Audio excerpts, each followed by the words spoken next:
In the beginning of things, before there was any world or sun, moon, and stars, there were the giants, for these were the oldest creatures that ever breathed.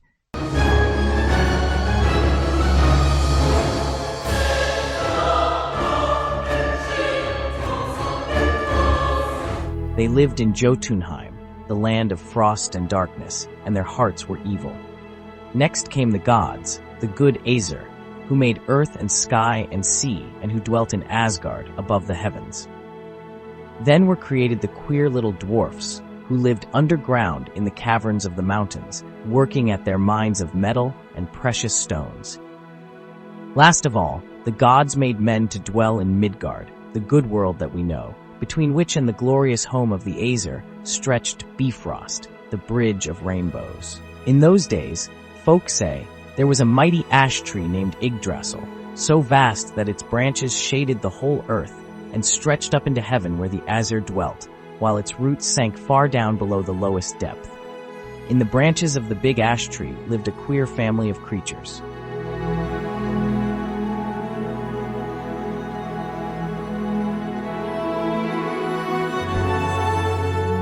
First, there was a great eagle who was wiser than any bird that ever lived, except the two ravens, Thought and Memory, who sat upon Father Odin's shoulders and told him the secrets which they learned in their flight over the wide world.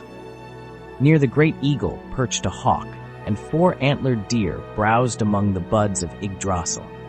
At the foot of the tree coiled a huge serpent who was always gnawing hungrily at its roots, with a whole colony of little snakes to keep him company. So many that they could never be counted. The eagle at the top of the tree and the serpent at its foot were enemies, always saying hard things of each other. Between the two skipped up and down a little squirrel, a talebearer and gossip, who repeated each unkind remark and, like the malicious neighbor that he was, kept their quarrel ever fresh and green.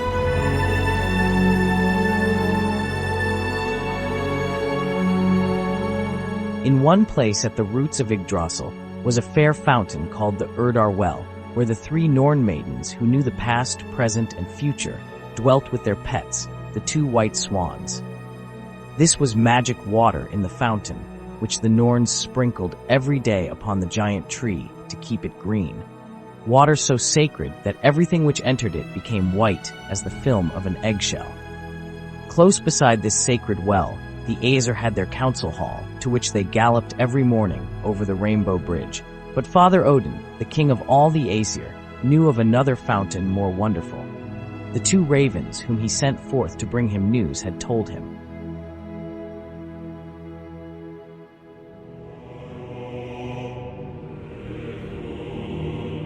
This also was below the roots of Yggdrasil, in the spot where the sky and ocean met. Here, for centuries and centuries, the giant Mimir had sat keeping guard over his hidden well, in the bottom of which lay such a treasure of wisdom as was to be found nowhere else in the world.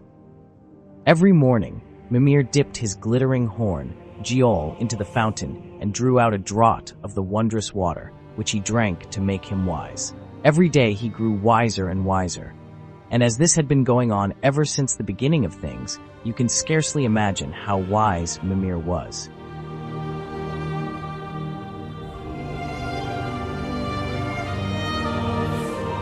Now it did not seem right to Father Odin that a giant should have all this wisdom to himself, for the giants were the enemies of the Aesir, and the wisdom, which they had been hoarding for ages before the gods were made, was generally used for evil purposes. Moreover, Odin longed and longed to become the wisest being in the world.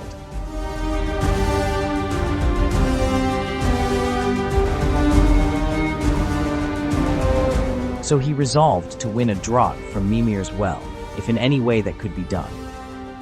One night, when the sun had set behind the mountains of Midgard, Odin put on his broad-brimmed hat and his striped cloak, and taking his famous staff in his hand, trudged down the long bridge to where it ended by Mimir's secret grotto.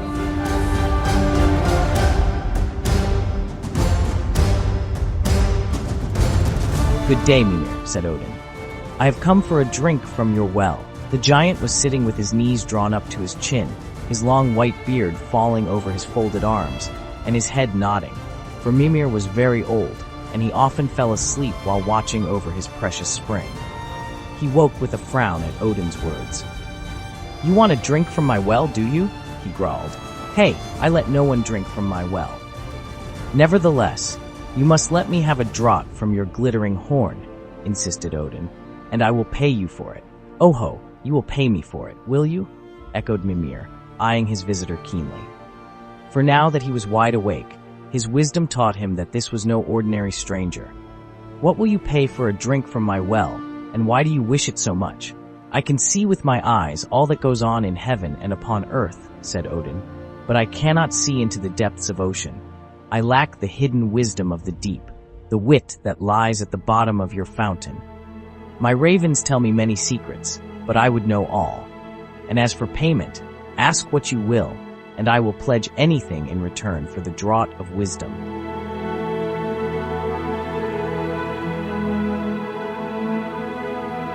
Then Mimir's keen glance grew keener.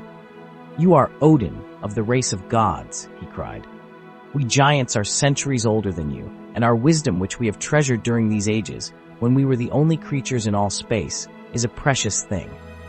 If I grant you a draught from my well, you will become as one of us, a wise and dangerous enemy.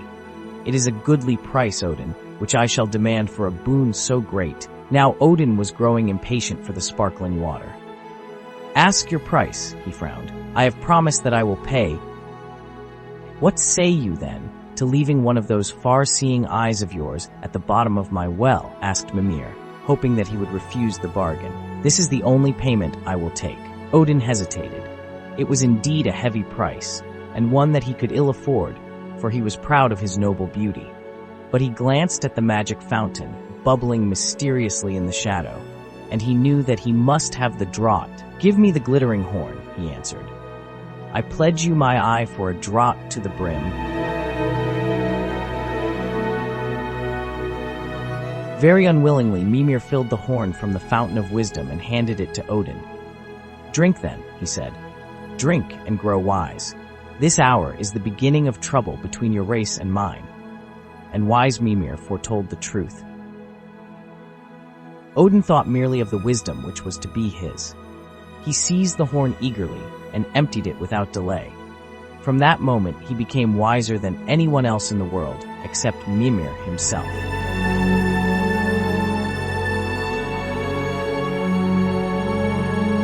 Now he had the price to pay, which was not so pleasant. When he went away from the grotto, he left at the bottom of the dark pool one of his fiery eyes, which twinkled and winked up through the magic depths like the reflection of a star. This is how Odin lost his eye, and why from that day he was careful to pull his gray hat low over his face when he wanted to pass unnoticed. For by this oddity folk could easily recognize the wise lord of Asgard.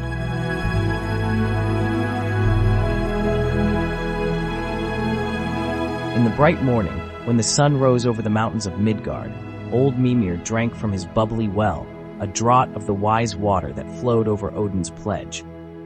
Doing so, from his underground grotto, he saw all that befell in heaven and on earth, so that he also was wiser by the bargain. Mimir seemed to have secured rather the best of it, for he lost nothing that he could not spare, while Odin lost what no man can well part with, one of the good windows where through his heart looks out upon the world. But there was a sequel to these doings which made the balance swing down in Odin's favor.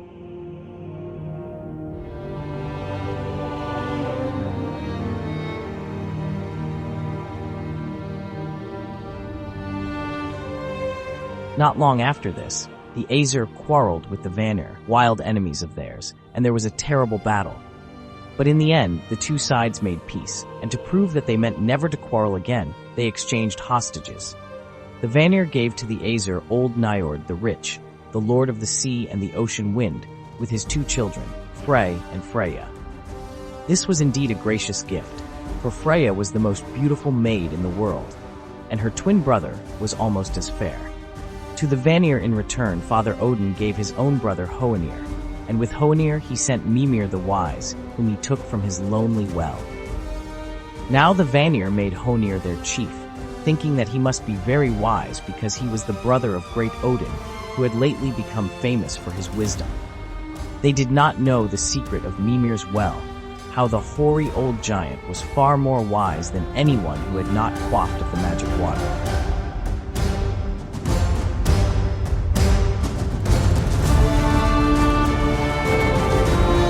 It is true that in the assemblies of the Vanir, Honir gave excellent counsel. But this was because Mimir whispered in Honir's ear all the wisdom that he uttered. Witless Honir was quite helpless without his aid, and did not know what to do or say. Whenever Mimir was absent, he would look nervous and frightened, and if folk questioned him, he always answered, yes, yes, now go and consult someone else. Of course, the Vanir soon grew very angry at such silly answers from their chief, and presently they began to suspect the truth. Odin has deceived us, they said. He has sent us his foolish brother with a witch to tell him what to say. We will show him that we understand the trick.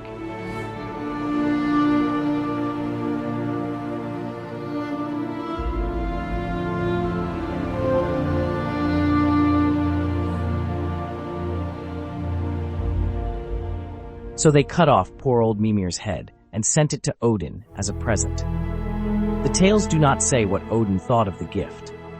Perhaps he was glad that now there was no one in the whole world who could be called so wise as himself. Perhaps he was sorry for the danger into which he had thrust a poor old giant who had never done him any wrong, except to be a giant of the race which the Aesir hated. Perhaps he was a little ashamed of the trick which he had played the Vanir.